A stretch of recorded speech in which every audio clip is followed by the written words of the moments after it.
The Khon Hinyotrap National Awakening Movement Khnam on Thursday raised concern over the failure of some of the Himas to comply with the provisions laid under the Khasi Hills Autonomous District Regulation and Administration of Land Act 2021 while fixing the fees for issuing of the land document. The leaders of Khnam met KHADC Chief Executive Member CEM Pinyat Singh's aim on this matter.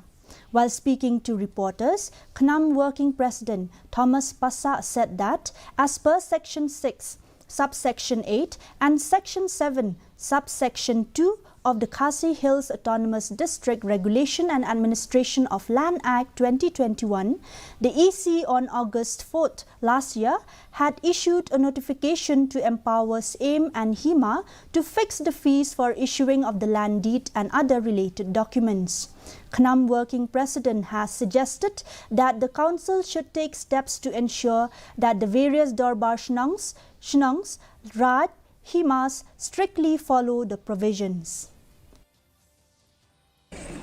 San hajar bat ha bo ka 10,000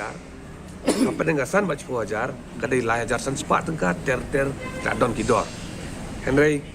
kidon ke jingkut pada ba mentah pada la da kipai ba kilik ban pan dia kan dia kedulur ban scam na kahima pada kasim da kador ka bahe ka ken bet da square feet te kani ka penjenjar te kajik pensai pada kadai ba namar ba kani ka an ka ladon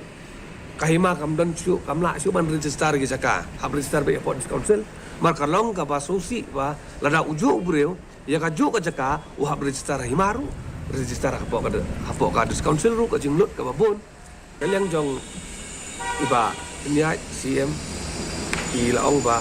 kinsa sim kya ba ne kam bat kinse communicate pada bat ibor bari pai bat penbai ya kan ni ka jing hurura kendian